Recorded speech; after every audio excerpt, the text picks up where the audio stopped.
This is Your Mustang Story. Well, we've cleared the hurdles and we're back. And today we're going to talk to Dave Linthicum, and he has a 69 Mustang Mach 1 that is a mind blower. I have to ask, how many of us would do a build that lasts 17 years? What would be the challenges? And more importantly, what would be the benefits of such a process? I know some of you out there feel like you're in that build right now, and it's going to take maybe more than 17 years. Hear how the journey for him and his family and friends resulted in a Mach 1 that is a showstopper if there ever was one. In this episode of Your Mustang Story. Dave, welcome to the show. Thank you. Where do you live? I live in Bosque Farms. Part of New Mexico, central New Mexico. Yeah, central New Mexico, just right next to the Rio Grande River. Oh, how very nice, very nice. I have visions of big cottonwood trees and farmlands and things like that. Lots of open acres. And So, are you retired? Are you still working? Nope, I'm retired. I pulled the pin and I'm done. So what did you do during your life? I'm a law enforcement guy. I did 30 years as a law enforcement guy. Burnley County Sheriff's guy for almost 30 years. And awesome. I was a contractor for the Department of Energy and the National Nuclear Security Administration. And then I did a couple of years as police chief with Santa Ana Pueblo. Wow, that must have been an interesting life. Very, very interesting. So what was your first Mustang? How did you come to find Mustangs are fun? It's kind of a long story, but I'm going to make it. We give you the Reader's Digest. Oh, take your time. I'm going to give you the Reader's Digest version of it. So we want to hear about the balls of fire, the naked women, all that stuff. No, I wasn't quite that exciting. I had a 78 Ford LTD, and that was my first car in high school. And it was a $700 car. It worked just fine. Had a big 390 in it, and I always liked cars, but that was my first car. I really liked working on cars and tinkering with stuff, and I liked going fast. And in high school, I did some car racing out at Raceway Park and Speedway Park in Albuquerque. Did that in high school. Really liked that. Liked to go fast. Got into auto shop in school, like a lot of folks do. And yeah, we had it at that back then. Yeah, oh yeah, it was, and I learned a lot. And a bunch of my friends. I made great friends in that shop and learning how to work on cars and do that kind of stuff. And I wanted to go faster, wanted a, racy car. What, that LTD wasn't doing it for you? It was a two-door. It was funny. It was a two-door LTD with a vinyl top. So. Those are my points. It's only a two-door. Yeah, it's a two-door. Yeah. So I wanted something a little racier, I guess, a little sportier. And I'm a muscle car guy. I mean, I liked all kinds of different muscle cars. I'm not like, I am a hardcore Ford guy, but I like other ones too, so I'm not. Sure. I'm not. Oh, it's got to be a Ford. No, you can appreciate the other. Absolutely, sure, it's a big world. Right. There's some neat muscle cars. And how did you find your first Mustang? I was looking. I worked at a Goodyear store. Started out sweeping, mucking drains, and it was an auto parts store, and they did parts and service and things like that. Did that and was looking for a car. Saved my money. Wanted a car, but in those days, and I had to sell that LTD with the money I had saved to maybe do something else. So sold the LTD for $700. You were rolling in green after that, buddy. Yeah, and I think I'd saved about that much in my savings. Awesome. So, yes, I had about that much. And you were nearing back then you could buy a new car for $3,000. Right, and it was 1978. Came across a guy that had 68 Ford Mustang. Coupe. Ooh, I love them. And it was a two-door. Everybody knows I love That's 68 right, Whitey, coupes. right? That's So it was a 68 coupe. So what color was it? It was brown. Oh, not unlike your present car. Right, but it was brown, like Florsheim brown. Yeah, exactly. That's a great way to put it. Yeah, shoe brown. Yeah, it was brown. Had a white vinyl top on it. Wow, brown with a white vinyl top. Yeah, it had a. You were ready for the disco era. Yeah, had a 302 in it, an automatic C4 automatic in it, and so just Nothing wrong with that. Nope. So Says that's where the guy it started. with a 68 coupe with a C4. Yeah, man, I was proud of that car. I would have been too. Paid $1,400 for it. Wow. Yeah, that's how much I paid for it. Bought it from a guy right here in Bosque Farms. Then I started racing it, Yeah. and working on it, all that kind of stuff. So That's how it starts. One thing leads to another. Next thing you know, you're looking for money for Coca-Colas and you just don't have it. Yeah, that's exactly right. And working at a parts store and a service center, run a little credit, and the boss says, "Oh yeah, you're good for it, whatever, So looking for the centerline wheels and new tires, and traction bars, and went from there, and purple horny mufflers and things like that, and Goodyear Eagles. Yep, and we went from all those things, started building engine, aluminum intakes, 4 barrels, 456 rear ends, that kind of stuff. So was it a 289? It was a 302? It had a 302 in it. I'll be lying to you if I told you that I knew what it was supposed to come with. It was before the days I would look at a VIN and punch it into Marty. Google or Marty and tell you exactly what came out of it. So that was probably what was in it. The car didn't look like it was molested any's. It was a mutt. Yeah, pretty much. Yeah. Pretty much. Pretty rough. Paint started peeling on it within about a year. It had been repainted. Well, you just sanded it off. It's not helping you go faster. Yeah, it didn't. So, but no, it was pretty good. Raced it around and picked up a couple of tickets in it.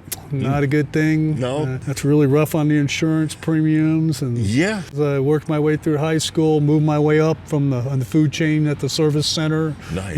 Made a little more money and bought more parts, and that's like a dangerous thing for a kid. Yeah.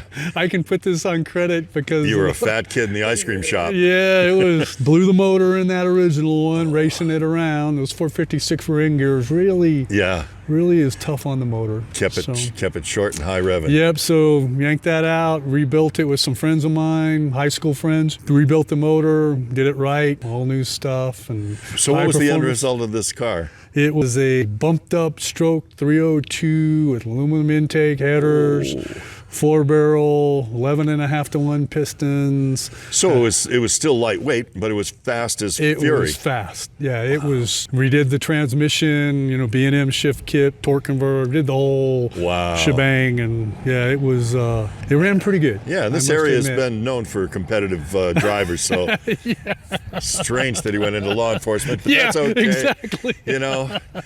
We all follow this twisted path we call life. So what was your next Mustang?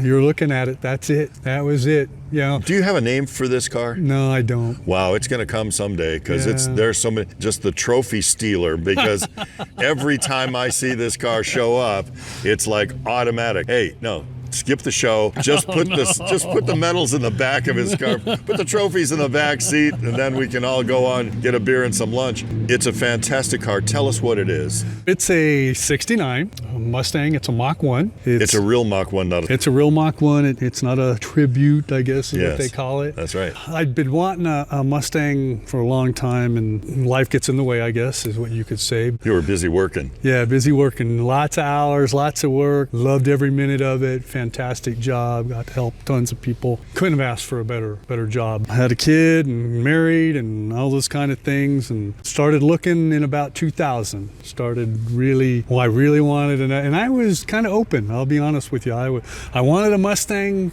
I kind of came by the Mustang thing original, honestly, had the Mustang in high school, wanted a fastback, and I really liked the 69. I liked the 4 headlights, the scoops on the side, and just a really good looking car. And I really liked the Mach 1s and the shakers. And buddies of mine had 55 Chevys and Chevelles. And you can get into long arguments with people about what is the favorite Mustang. And in my conversations, this comes up all the time, the 69 Mach. Because of the design, the scoops on the side, as you mentioned, the front style, but then it is still part of the lighter weight Mustangs, right? And it's just quick as lightning. Yeah, and again, it runs good. But again, I was looking for that car, and in 2003, when we still looked at classifieds, right? That's how you found cars. That's how you found cars. Is you looked at the classified in the newspapers, and was looking one day, and it was Saturday, and sure enough, March 22nd, 2003, and I think I gave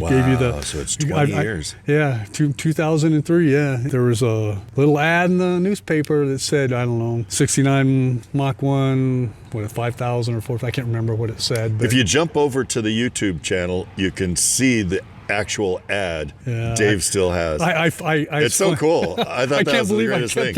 We're going to show it to him on the YouTube channel. So if you're listening, go check out the YouTube channel and you'll see pictures of the car. You'll see the actual advertisement that brought these two together, and it's just amazing. So it was on the west side in Albuquerque, up in Westgate, and it Land was of the Unzers. Yeah, that's Unzer territory up there. I think they're a little farther north, but went in there and called the guy, and he said, "Yeah, I got a couple people coming to look at it," and it was something that the pricing was something I could afford because I think a lot of us are in that mode. That's how I found mine. Is that it was like, holy crap, this is what I'm looking for, and I can afford it. Yeah. And when those two points meet, look out. Right. And I went up there that same day, and it was funny. It was a Saturday, and he opened the garage, and it was rough. There's no doubt about it. What color did it start out at? It was an original Raven black car, but when it was there, he'd already taken the initial coat off. But when we started redoing it, looking at it, it had yellow on it, it had red on it, it had some blue on it.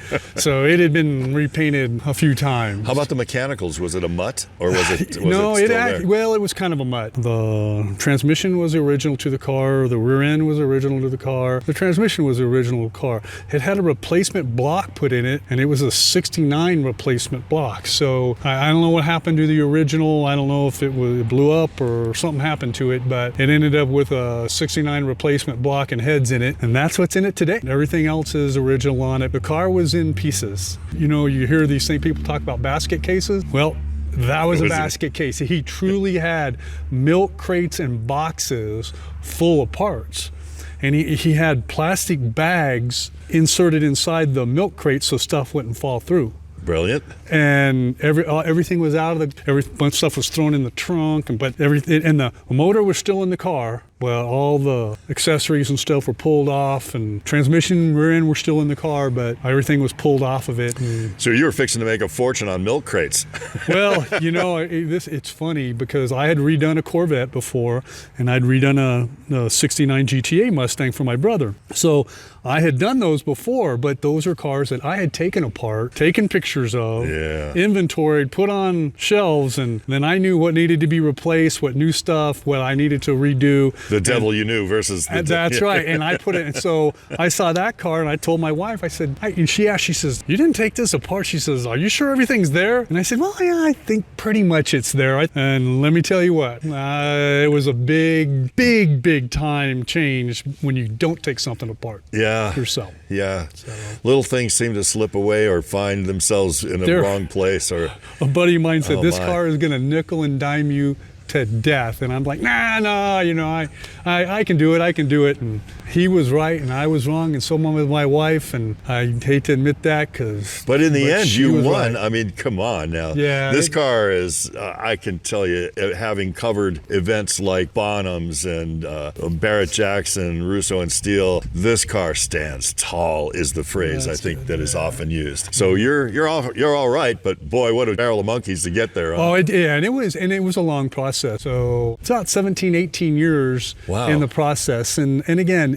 life comes into play. And like I said, had a daughter and had work and money and trying to build new houses and do families and all that kind of stuff. Just like everybody else, right? I was going to say, there's over 1,000 guys nodding their head right now, and at least a couple hundred girls. They're going, yeah, I know that story. And let me tell you what, my painter, the guy that did all the body work and paint on this, fantastic. His name's Jeff Cavan. I got to give him a little shot. Shout out to Jeff Cavan. Jeff's painting body. Jeff Cavan, man, that guy. Is he still doing it? He is. Wow. I met him and became friends, and with the sheriff's department, he painted helicopters for us, helmets for helicopters, our pilots. We actually had, 2001 Ford had Mach 1s, and they had police packages that you could buy, and we had traffic units within the sheriff's department. So that was my thing. I was a lieutenant in charge of that unit, and guess what we ended up with? Oh yeah, our traffic guy guys had Mach 1 pursuit vehicles to run the highways. Well, out and here, do enforcement. yeah, there's a and lot. So he painted those up. Hey, wait, this is a hot tip to all the listeners. Is guys, if you're looking for a paint shop, you might want to talk to the sheriff. Well, I'm sorry, I couldn't resist. That was a softball. Yeah, All right. that was bad. But yeah, he's a good guy. Fantastic job, I tell everybody. And like I said, it was rough. They had cut and radiused the back fenders to Wow. put 50 series tires on it. Wow. So they cut that. They put metal plates over the scoops. I guess they wanted to look like a 70. Wow. And so it was rough. No rust. That's amazing because the car is it's just straight. And it's straight as a that pin goes right credit now. to the paint and body. That goes credit to Jeff. And, Wow. But yeah, That is artisanship for it sure. It was rough. And so I'm a shade tree mechanic, and all my learning was from high school auto shop and just doing stuff on my own. And friends of mine that were true mechanics that were really good helped me, and I learned a lot of stuff Yeah. and asked lots of questions, and slowly but surely put it together. And a friend of mine helped me that worked for Motor Machine here in Albuquerque, helped me put the motor together, and I learned a lot from him. And So now you've had the car for 20 years, huh? yeah, since 2003. Okay. In So- and out. Let me tell you what, that car went in and out of garages and that body shop about 500 million times. I'm sure Jeff was really tired of pushing that thing in and out of that shop. So like stars in the galaxy. yeah. So what I wanted to ask is, you've had it a long time, and it's been going now for how many years, did you say? Almost 2. Okay. What stands out is like, wow, my time with this car. Oh yeah, I remember when this happened. Right. Well, I'm going to start when I was building the motor and things like that. All the mechanicals I learned so much. And again, I'd done them before, but it's a little different when you're trying to do something and you kind of know what the concept is and what you want it to be. Yeah. And getting there, you got to really keep that focus, and it's hard. I'm not made of money. And so, it was one of those things, trying to do stuff your own, trying to buy parts when they're affordable and things like that. Finding parts, I found a wrecked 70 Mustang Grande a guy had. Paid him $500 for it. It was stuffed in the front end. The whole front end was trash, but had all kinds of parts and pieces to it that I could use on this one. Because when I started going through those crates, all kinds of stuff was gone. Wow. Missing. And the guy that told me this thing's gonna nickel and dime you to death, he was right on the money. And again, it was one of those things, I wanted it to look nice. I'm very type A when it comes to that kind of stuff. So, Awesome. yeah.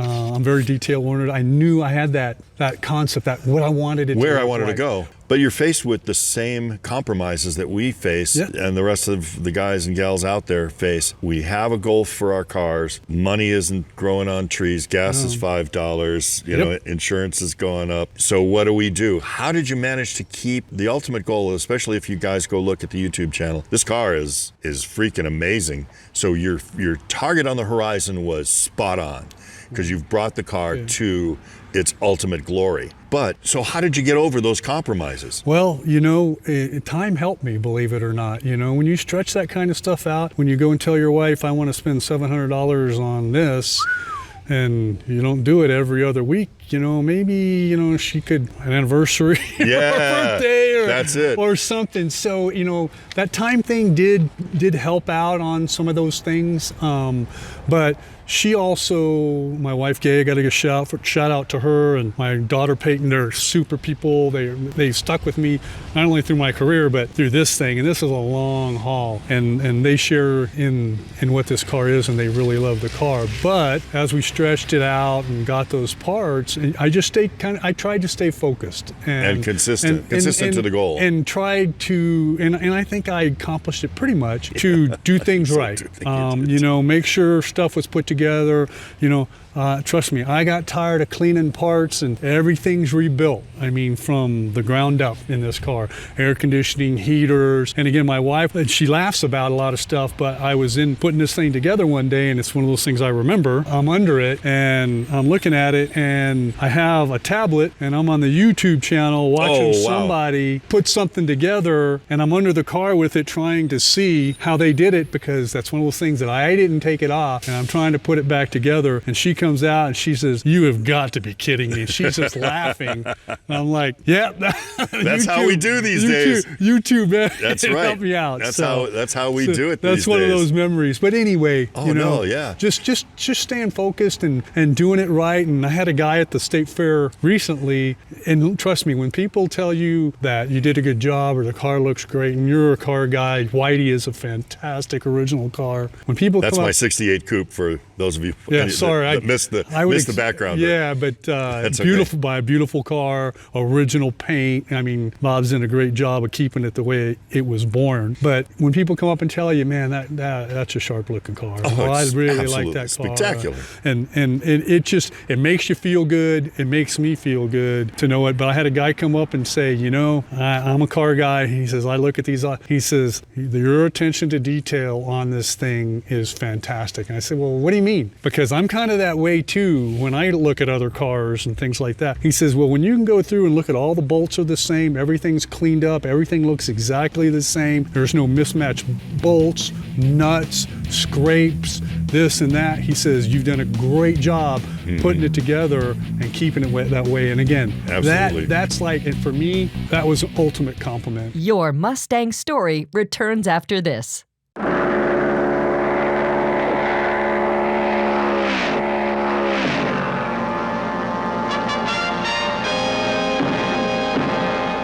Mustang, Mach 1.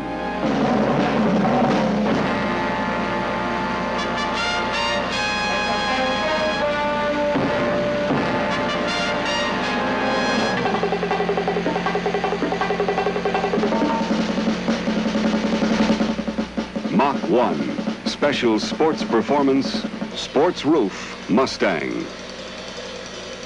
Mach 1, something scorching to keep Mustang the original and the front runner, thundering along far ahead of the pack.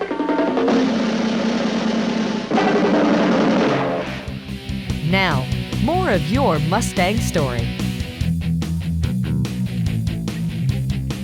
You know me, I'm not afraid to talk about Mustangs and talk about the car. And like I said, it wasn't just me. I had so many people that helped me put this thing together. Jeff. And again, I tell people all the time, people say, I love the color. And I think you were making a joke about it the other day at the state fair. Yeah, I don't know how many times we were asked what color the car is because people love the color of the car, and it's not a factory color car. Well, you had stepped away for a while, and everybody was coming by, hey, man, what color is that? Well, he went to get a soda. So when he comes back, you can ask him the color. And the guy comes back 5 minutes later, you're not back, and I go, it's root beer. Yeah, that'll work. Hey, it's House of Colors root beer.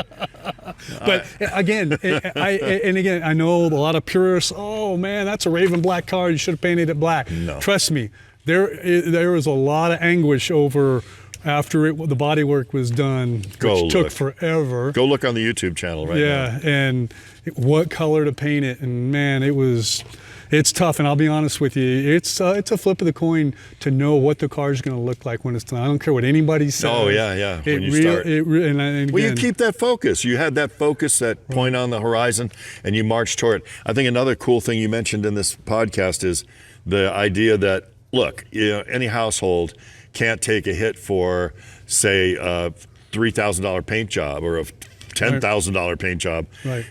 And so, honey, we're going to take this step by step, little by little. Yep. Don't worry. Help me out here, hon. Well, and we and I joke around about that a lot with folks because this car, it's all about the work that goes into it on the finish work.